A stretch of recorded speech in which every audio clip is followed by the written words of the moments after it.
Are you a business owner and ever wondered how you will exit your business one day? What happens if there's a death or a disability to yourself, to your partner? Well, today we're going to be exploring just that with Ian Kansky of Strategies for Wealth. So join us.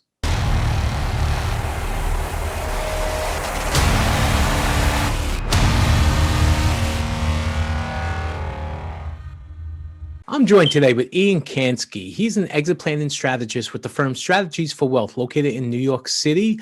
Ian and I go way back. We have a great friendship and professional association together. We've done a lot of joint work together. And he's here today to talk to us about exit planning. So, Ian, tell us a little bit about yourself. Hey, David, thanks for having me. So I have been working on Wall Street for the better part of 30 plus years. My dad actually had his own brokerage firm. So after college, I went down to Wall Street and worked with Shearson Lehman Hutton for the better part of a year in compliance before I joined Dad at his brokerage firm and traded the government debt, both internationally and domestically. When he sold his firm to Cantor Fitzgerald, I decided it was take my chance or my turn at entrepreneurship and bought my first business. Did well with that, grew it, sold it, then bought a second business. That was a different experience, grew it, but unfortunately had to close that business. Wow. And then moved on to helping a friend start another business. And then finally decided to come back to Wall Street and share my experiences with business owners. Right. Well, that's quite an extensive background. And I think it's also good to note that in your capacity now, even being affiliated with the firm Strategies for Wealth, you're actually a business owner still to this day, that you own your business and your affiliation to Strategies is more or less a place where you funnel your business through to the certain companies and carriers that you work with. Is that correct? Is that the best way to put it, that you're still in business? Well, that's correct. So still a business owner, and I love the freedom and flexibility that comes with being a business owner. However, as business owners, we all know that freedom can be limited by the amount of work that needs to get done. Right. So although it always seems like it's great, oh, I'm going to be a business owner, I'm going to have all this time and all this money, there is still a lot of work that goes into that. Right. So exit planning, that's a unique niche. That's something that not many advisors actually take on. They're a little fearful of it because there is a lot involved with it. But what exactly is exit planning? So it's interesting that you say that a lot of financial advisors don't want to get into the business planning arena. I find that because of my business owner background, that it's not about speaking financial advice to people as much as it is speaking business owner with business owners, right? So my objective when working with a business owner is to help them answer the three universal questions. When are they going to sell their business, which could be a bit of a moving target? How much do they need to get for their business?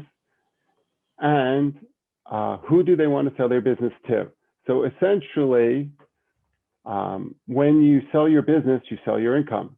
So we want to make sure that we can get the most money we can for our business when we go to sell it, no matter who, when, or where we're selling it to. Does exit planning solely pertain to just selling the business on your own terms or exiting the business on your own terms? Where else would exit planning come into play?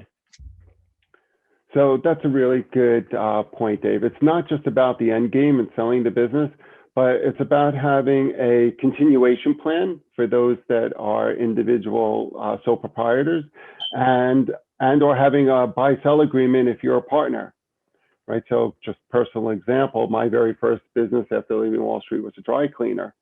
And as a dry cleaner, I took on quite a bit of risk, not in the dry cleaning so much, but signed a lease, had vendors, had customers personal material. And if something should have happened to me along the way, then my wife, who's a school teacher, would have wound up with a dry cleaner.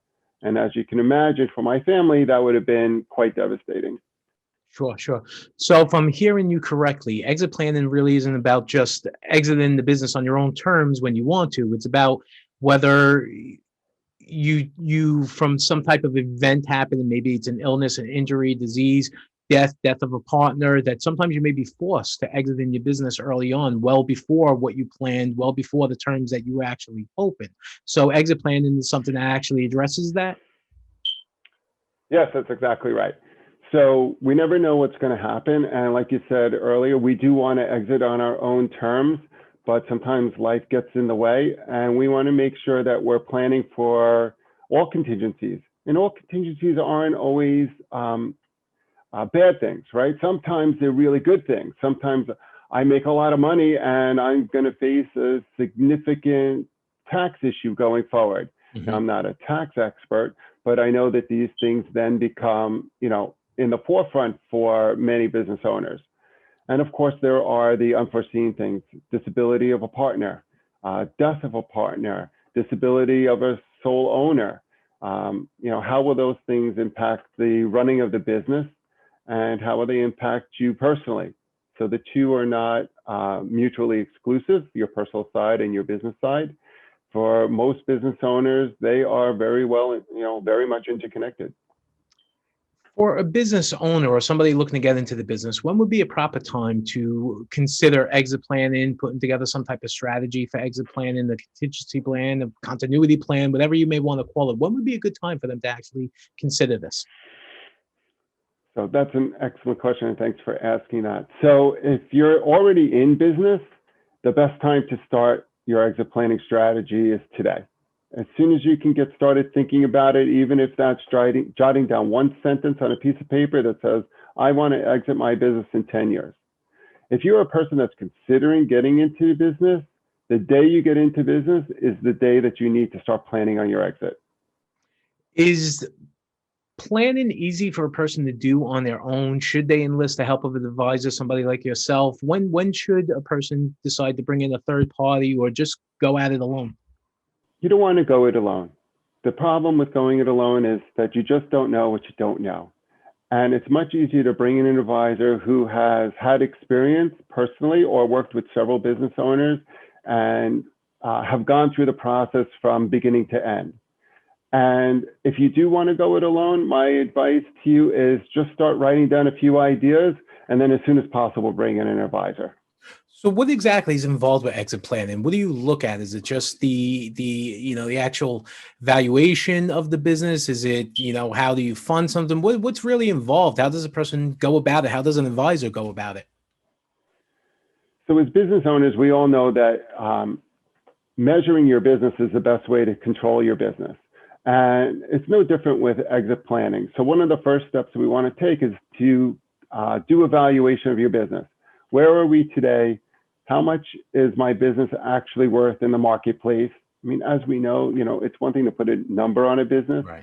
but it's also another thing to say, okay, the person who's standing in front of me now that's willing to write a check for my business, that's how much my business is worth. Everybody thinks their business is worth $1 gazillion, and they should, because they're investing in their business. But we need to be real from a gap standpoint. So how much is my business worth today? How much do I have in personal assets? And how much do I need to have when I sell my business and personal assets so that I can either move on to another business, move into retirement, whatever that might look like, or start a future endeavor? Maybe it's philanthropic. I don't know if it's possible, but do you have any real world examples of an exit plan in a real life situation where you might have come across that you're aware of, to kind of give somewhat of example to a person who may be considering planning now or has a plan in place and maybe left out something? Maybe there's a hole or a gap or a crack in their plan, something that could maybe help them think about it. Absolutely.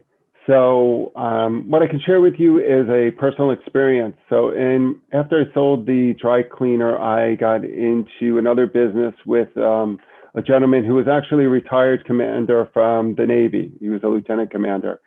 And we had a partnership. And one day he was cleaning out his garage over the weekend, and he stepped on a molding that had a nail sticking out of it. And he accidentally came down with a full body infection. Wow. And that left me to run the business on my own. And we had 35 employees. We had a shipping department, administration department, a sales department. And as you can imagine, I was extremely overwhelmed. So not only was I overwhelmed, but I was paying, the business needed to pay him. He was 50% owner. And I also needed to hire somebody then to do his job. So this is where contingencies come into place. Do we have a financial product in place to help with that financial burden. So these things are completely unexpected. And aside from me, I also have he wasn't a client, but a woman that I met, and her and her boyfriend were young and got involved in a cupcake stand, well, a cupcake business in a mall. Wow. Okay. He died. He was 28 years old, unexpected. And she got left with the business and the lease and the debt and the vendors. And she actually wound up having to file personal bankruptcy. So, you know, we want to say that we have it all covered, and we want to say that we're bulletproof, and we want to plan for the absolute best. But sometimes, you know, it's just out of our control, and life happens and the absolute worst happens. So business exit succession planning is about planning for both the absolute best and the possibility that the most devastating will happen as well. Sure. Wow. It's, it's a fascinating thing because we as advisors, and we speak to business owners on a daily basis, and we see a lot of business, especially in the hospitality world, when we talk about restaurants and things of that nature, where there's generally one or more partners involved. And we run into the same situation all the time where, my wife will do it, my spouse, whoever it may be, or I'll leave it to the kids. And people don't often realize the difficulty that presents, because if you and I were in business, and then we may be great friends, we may have a great rapport with our spouses, we may have a great relationship with, but it doesn't mean that your spouse can necessarily pull off what you pull off in the business, or you share that knowledge, or we even have that type of business rapport. So it lends me to the issue where if we're in business together and something happens to you, am I potentially in business now with your wife, or is there a way to protect myself or my interest against being in business with your wife?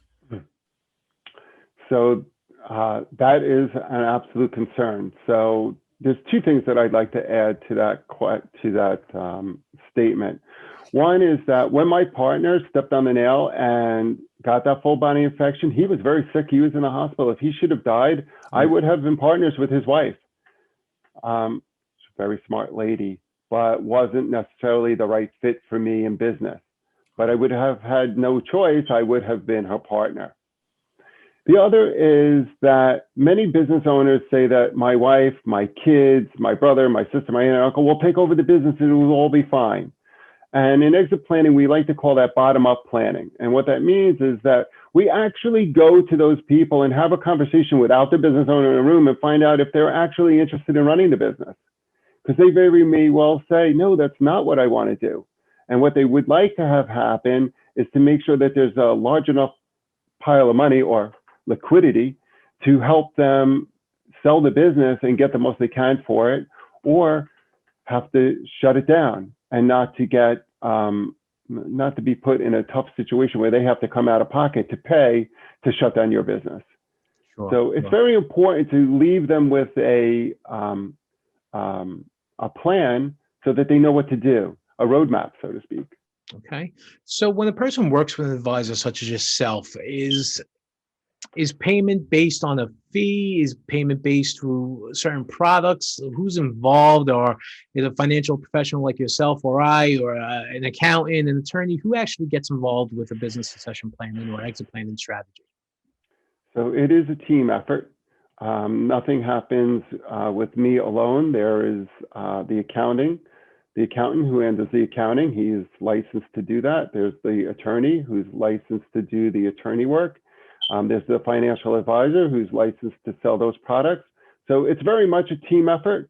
And, hopefully, well, when I do a plan, I like to bring in the business owner's current advisors and share with us the plan so that we're all working together in the same direction. And if we need to bring in an outside source, then we'll bring in an outside source. So very flexible.